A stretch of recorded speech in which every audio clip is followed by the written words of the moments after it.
Quimper, résistance. Résistance. Quimper, Quimper, résistance.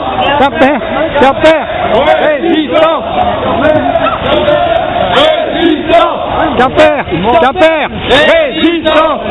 Les gauchistes sont là. On a l'impression que non.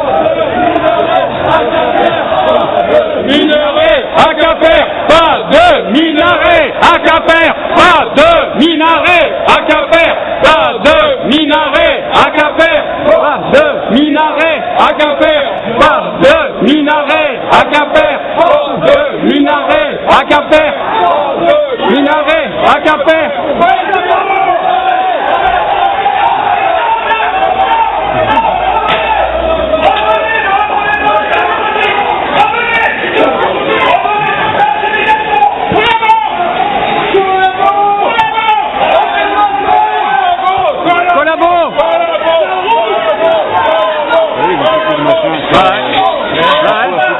Ah ben j'ai filmé hein. Ça a été filmé, c'est bon.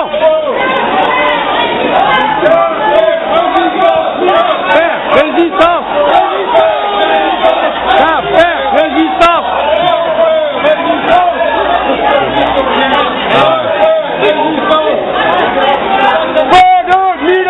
À Quimper, pas de minaret à Quimper.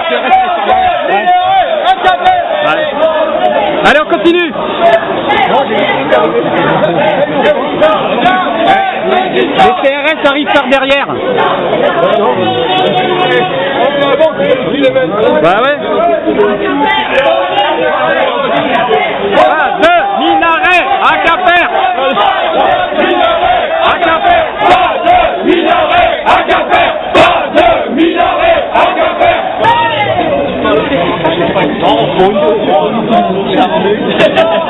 Là ils sont partis comme des lapins. Ils sont pas nombreux, non?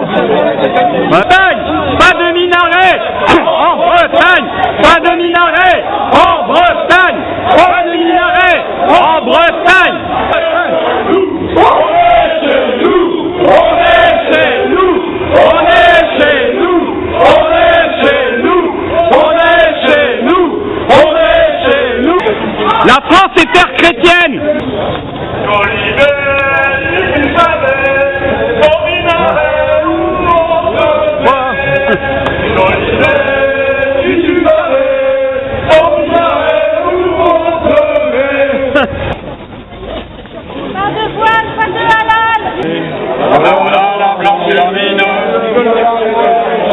La voilà la blanche hermine, vive pour l'air et cuisant. Vive Quimper! Barricadé chez lui. Il est barricadé chez lui, le maire. Rosan. Un référendum.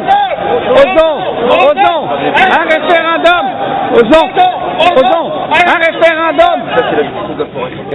La Turquie comptait au XXe siècle 20% de chrétiens dans sa population. Aujourd'hui, il en reste 0,5%.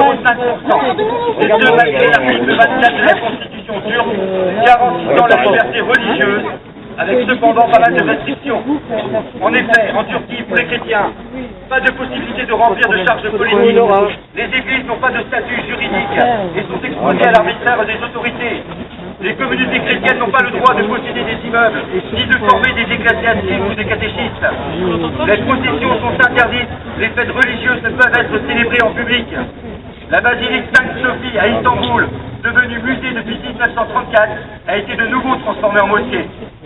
Nous rappelons ici les propos du Premier ministre turc Erdogan, devenu chef d'État. Les minarets seront nos baïonnettes, les coupoles nos casques, les mosquées nos casernes, les fidèles nos soldats. L'islam et la démocratie sont incompatibles. L'islamisation de Paris est pour bientôt. Considérant que la religion musulmane impose à ses fidèles une culture et des mœurs incompatibles avec les nôtres, la construction d'une mosquée à Quimper ne peut en aucune façon favoriser l'assimilation des immigrés. Bien au contraire, elle contribuera à installer sur notre sol des modes de vie radicalement opposés aux nôtres. Il est également avéré que les mosquées avec école coranique ne sont pas des lieux d'intégration à la culture française, mais au contraire à la formation de l'islam et de terreau de futurs djihadistes. Alors oui à la liberté de culte, mais sans signe ostentatoire et provocateur. La France est une terre d'accueil, la Bretagne n'est pas une terre de conquête.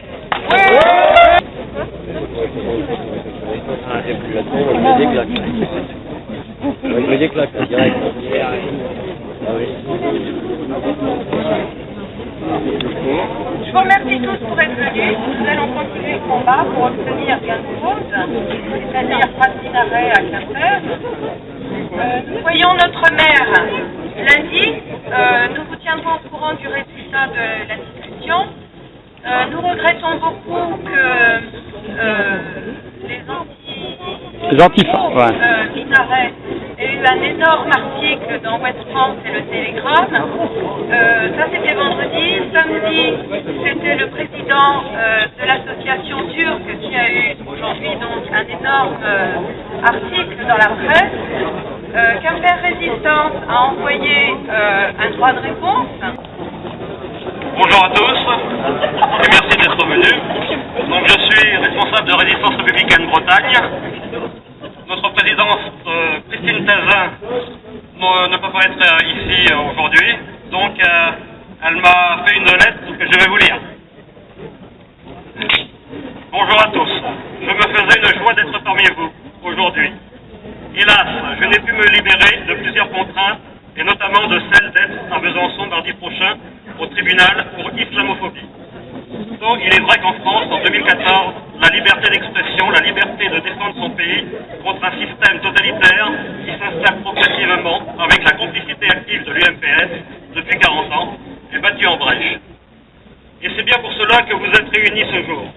C'est bien pour cela que militants d'associations différentes, sympathisants anti-islam, qui, sans doute en désaccord politique, ne prendraient pas de carte dans le même parti, sont au coude à coude, prêts à former la fameuse ronde autour de la France dont nous avons tant besoin. Comme en 1940, quand le général de Gaulle ne demandait pas à ceux qui le rejoignaient s'ils étaient communistes ou d'extrême droite, mais s'ils étaient patriotes, sont rassemblés ici les amoureux de leur pays, de leur région, de leur ville, qui ne veulent pas de la mosquée turque. À côté des républicains jacobins de Résistance républicaine, vous êtes tous là, royalistes, régionalistes, autonomistes, indépendantistes. Et je vous salue tous. Même notre responsable Pays de Loire est venu vous prêter main forte. Et il n'est pas de meilleur breton bretonnant que lui dans toute notre association. Nous ne voulons pas de la mosquée que l'on prépare. Non seulement une mosquée, c'est une mairie où l'on demande aux Français voulant se marier avec une musulmane de se convertir. Non seulement c'est une caserne où l'on enseigne le Coran et où l'on donne envie de participer au djihad contre les non-musulmans et les terres non-musulmanes à conquérir. Non seulement c'est une école coranique où l'on apprend aux enfants à sucer le lait de la discrimination sexuelle et religieuse dès les premières années. Mais le projet pharaonique prévoit une gigantesque mosquée qui se verra de loin et marquera le pays de Quimper comme islamisé. Savez-vous d'autre part qu'un minaret, ce n'est pas fait pour faire joli. Cela sert d'abord aux muezzins pour appeler à la prière 5 fois par jour dès 5 heures du matin. Et cela délimite également le périmètre où la charia s'applique. C'est ainsi qu'à Londres et en Allemagne, de nombreux secteurs autour des mosquées sont patrouillés par les musulmans pour interdire alcool, porc, femmes dévoilées ou en mini-jupe. Tout le secteur que l'on peut voir depuis le haut du minaret est réputé soumis à la loi coranique et non plus à la loi des hommes. Nous ne voulons pas ce système. Les femmes ont mis des milliers d'années à obtenir l'égalité des droits. Nous avons mis des milliers d'années à obtenir la liberté de penser, de croire et de nous exprimer. Nous ne voulons pas accepter que se construisent des édifices voués à nous faire un bond de 1400 ans en arrière. Je suis donc de tout cœur avec vous, tous, amis résistants, et espère que les autorités entendront nos mises en garde. L'actualité brûlante montre que l'on doit, hélas, se défier de l'islam. Simple principe de précaution. Bonne journée à vous, vive la France, vive la Bretagne et vive Quimper libre.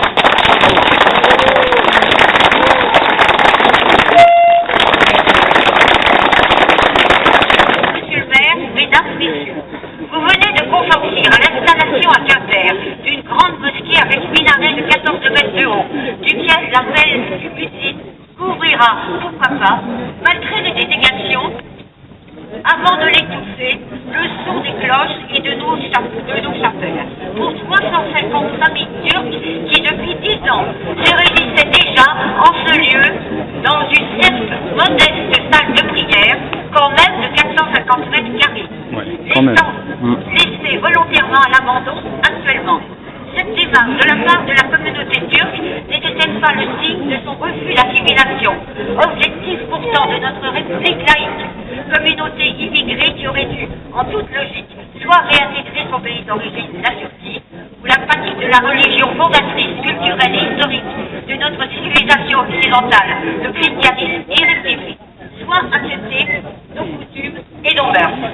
Je me permets de vous rappeler, c'est toujours aux élus que je m'adressais, que la religion musulmane soumet ses adeptes d'abord aux lois islamiques, la charia, avant de respecter les nôtres, alors que nous, chrétiens ou non, nous nous soumettons à la prescription de l'Ancien Testament, rendre à César ce qui est à César et à Dieu ce qui est à Dieu. Et ce, même depuis la loi républicaine de 1905, les parents n'existent de l'État. Le certificat de validité et la validation de l'occupation islamique en Europe. Celle-ci se répand de façon souterraine quasiment partout dans le monde. Le Moyen-Orient, la Turquie, l'Iran, la Tunisie, les Maldives. Certains de ces pays ont été dans un passé proche des pays modernes d'Helvète. Vous voyez sur YouTube des reportages tournés dans ces pays il y a une soixantaine d'années. En Égypte, par exemple, en 1953, avec Nasser. Et regardez des images prises dans ces pays actuellement. On ne les reconnaît plus. On dirait des pays différents. En l'espace de moins d'une décennie, toutes ces régions et bien d'autres se sont fait piéger par ce virus et se sont rendus compte du désastre quand il était trop tard. La bête immonde de l'intolérance rampe à nouveau à la surface du globe et beaucoup d'entre nous se trompent de cible en stigmatisant ceux qui montrent le danger. Il y a un dicton qui dit « Quand le sage montre la lune, l'idiot regarde le doigt ». Il est certes tentant de vouloir faire un monde parfait, fleuri, peace and love et tout le bazar, de tout accepter, toutes les tendances, tout le monde. Mais ça, c'est chez les bisounours. Des tas de gens perdent leur liberté ou leur vie, alors que les taux se resserrent. Les homosexuels sont exécutés. Les femmes, à nouveau obligées de porter le voile pour sortir de chez elles, et, en plus, d'être accompagnées d'un homme. Les chrétiens sont persécutés, comme il y a 2000 ans. Est-ce cela la liberté? La tolérance qui nous est si chère? Est-ce le monde que nous voulons en Europe, en France? La France, pays symbole des droits de l'homme. Est-ce le respect de l'homme, tout ça? Refusons ce retour en arrière vers la sauvagerie et l'intolérance, car la vraie intolérance, elle est là.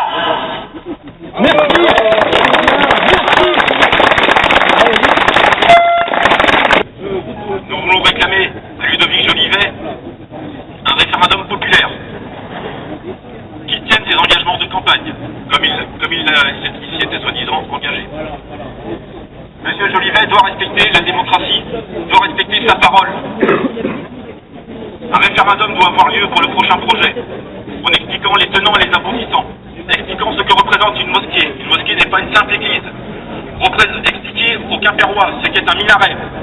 Rappeler les propos de M. Erdogan. Les minarets seront nos baïonnettes. Nous avons une autre question, d'un point de vue économique. Quelles entreprises seront choisies pour faire ce chantier? Est-ce que ce sera des entreprises communautaristes? Est-ce que ce sera des entreprises bretonnes? Nous n'avons pas cette réponse. On peut légitimement se poser la question, sachant que M. Yilmaz est le président de la Chambre des artisans du Finistère. On peut se douter que nous aurons des chantiers falsifiés, ce seront les Bretons qui seront encore laissés pour cause. Nous n'avons aucune réponse aujourd'hui à ces questions. Nous espérons que M. Jolivet entendra sagesse et répondra à ces questions et imposera ce référendum d'initiative populaire.